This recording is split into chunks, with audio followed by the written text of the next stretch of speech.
Kryeministri Edi Rama ka pritur bashkëbisedimin me qytetarët për të dhënë disa detaje nga programi i Partisë Socialiste për zgjedhjet e 11 majit. Në rubrikën Symsy, bëri me dije se rritja e pagës minimale në 500 euro do të jetë një nga ndryshimet e para që do të bëjnë nëse marrin mandatin e 4 qeverisës. Do të bëjmë 500 euro duke që do të hyjë në efekt nga janari 2026, pagën minimale, 500 euro. Premtoi gjithashtu dhe rritje të pagës mesatare. Kemi bërë një rritje shumë qartë, po të them që pagën mesatare të përgjithshme, pra atë të kombinuar në sektor publik, sektor privat, e kishim 322 dhe kemi sot 830 euro. Teksa ju përgjigj komenteve në rrjetet sociale, kreu i qeverisë bëri me dije se kanë përfunduar procedurat për mbylljen e aplikacionit TikTok.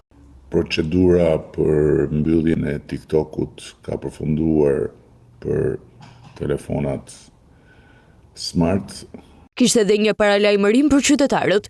Mënyra për t'ju shmangur bllokimit duke përdorur të ashtu quajturat VPN falas është shumë e rrezikshme, pasi dihet botërisht se përmes VPN-ve falas hakerat bëjnë namin në grabitjen e të dhënave të telefon. Akuzave për lidhje me eksponent qeveritar serb, kryeministri Edi Rama i dha këtë përgjigje. E gjithë kjo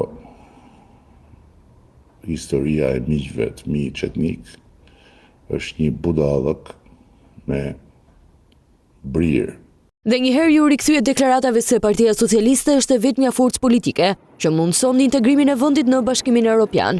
Sipas Ramës, qëndrimi i tij në pushtet do të marrë fund në momentin që shqiptarët do të marrin pasaportat e Bashkimit Evropian.